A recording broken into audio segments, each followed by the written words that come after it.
7월 28일 월요일 요한계시록 18장 9절에서 19절입니다. 우리는 매일 눈부시고 찬란한 세상의 유혹 속에서 살아갑니다.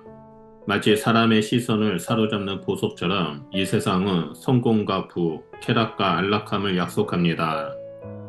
그 중에서도 바벨론은 상징적인 존재입니다. 겉으로는 찬란하고 풍요로워 보이지만 그 안에는 하나님을 대적하는 교만과 음란, 탐욕과 불의가 가득합니다. 요한계시록 18장은 바로 이 바벨론이 순식간에 무너지는 장면을 보여줍니다. 그 무너짐 앞에서 땅의 왕들과 상인들과 선주들은 울부짖습니다.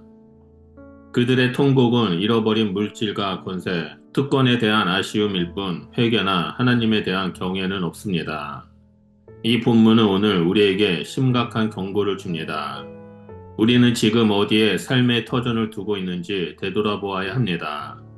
우리가 의지하는 것은 영원히 흔들리지 않는 하나님의 나라인지 아니면 언젠가는 무너질 세상의 구조물인지를 분명히 해야 합니다.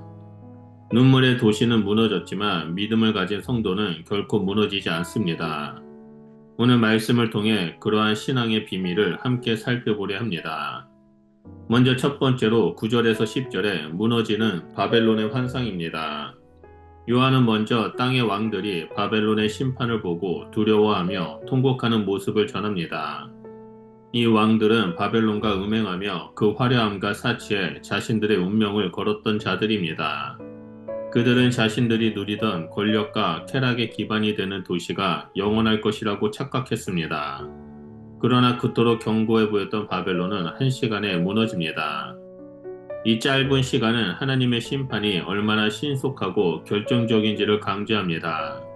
바벨론은 인간의 교만과 자만으로 세워졌지만 하나님의 뜻 앞에서는 한순간에 붕괴될 수밖에 없는 모래성과 같았습니다. 왕들은 바벨론이 불타는 것을 멀리서 바라볼 뿐 가까이 가지도 못합니다. 그것은 그들이 의지하던 모든 것에서 밀려나 두려움에 휩싸였기 때문입니다. 그들의 통곡은 자신의 죄에 대한 회개가 아니라 자신들이 누리던 권력과 쾌락을 잃어버린 데 대한 절망입니다. 오늘날 우리는 이 왕들처럼 세상 권세와 성공, 외적인 화려함에 마음을 뺏길 수 있었습니다. 그러나 하나님 없이 세운 도시는 결코 영원하지 않습니다. 교회도, 가정도, 우리의 인생도 세상의 방식으로 쌓아 올릴 때 그것은 모래 위에 세운 집과 같습니다. 우리는 무너지는 도시가 아닌 하나님 나라의 견고한 터 위에 삶을 세워야 합니다. 둘째로 11절에서 17절의 상반절을 보면 상인들의 통곡이 나옵니다. 다음으로 등장하는 이들은 바벨론과 거래하던 상인들입니다. 이들은 바벨론과의 무역을 통해 엄청난 부를 축적했습니다. 그러나 도시가 멸망하자 그들은 상품을 팔 수 없게 되었고 더 이상 이익을 추구할 수 없게 되자 큰 슬픔에 빠집니다. 요한은 이들이 거래했던 상품의 목록을 매우 자세하게 열거합니다. 금과 은, 보석, 고급 옷감, 향료, 포도주, 기름, 고급 가구, 말과 수레, 노예, 심지어 사람의 영혼까지 포함되어 있습니다.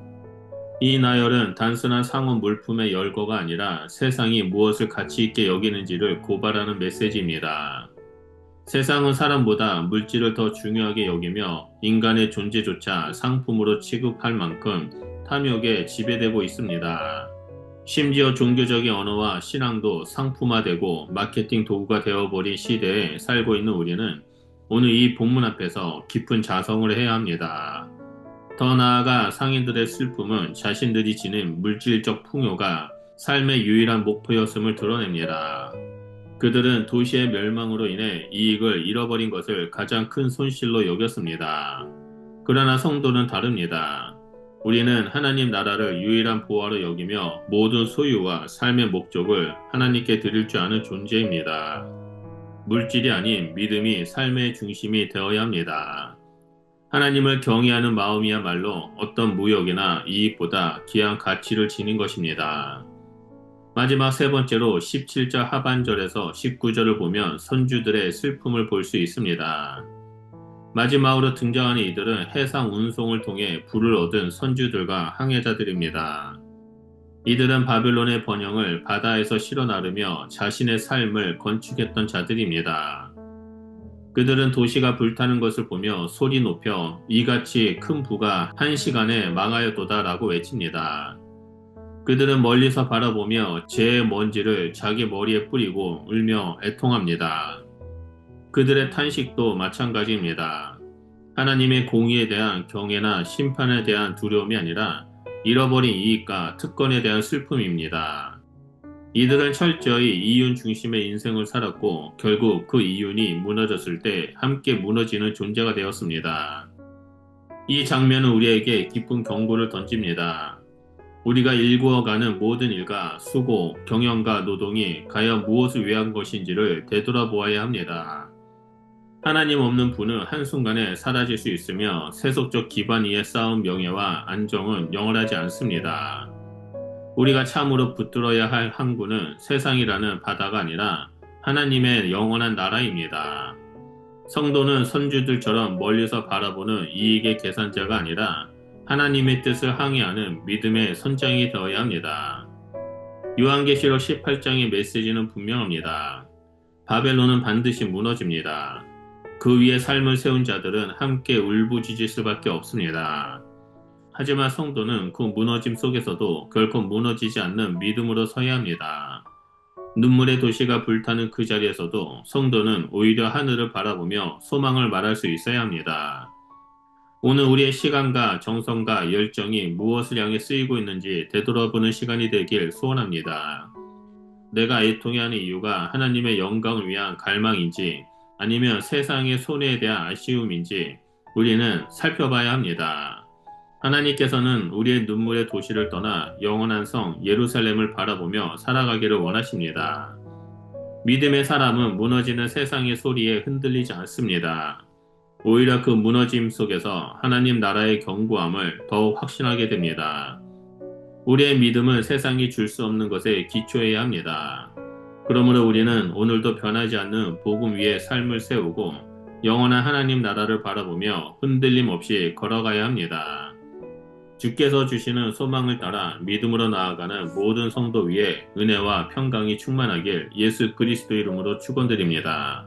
기도하겠습니다. 사랑의 주님, 우리의 눈을 열어 이 세상의 허망함을 보게 하시고 영원한 주의 나라에 우리의 마음을 두는 자가 될 수 있도록 함께하여 주시옵소서. 바벨론과 같은 세상의 유혹에 마음을 뺏기지 않게 하시고 하나님의 뜻과 영광을 따라 살아가는 지혜를 허락하여 주시옵소서. 예수 그리스도 이름으로 기도드립니다. 아멘.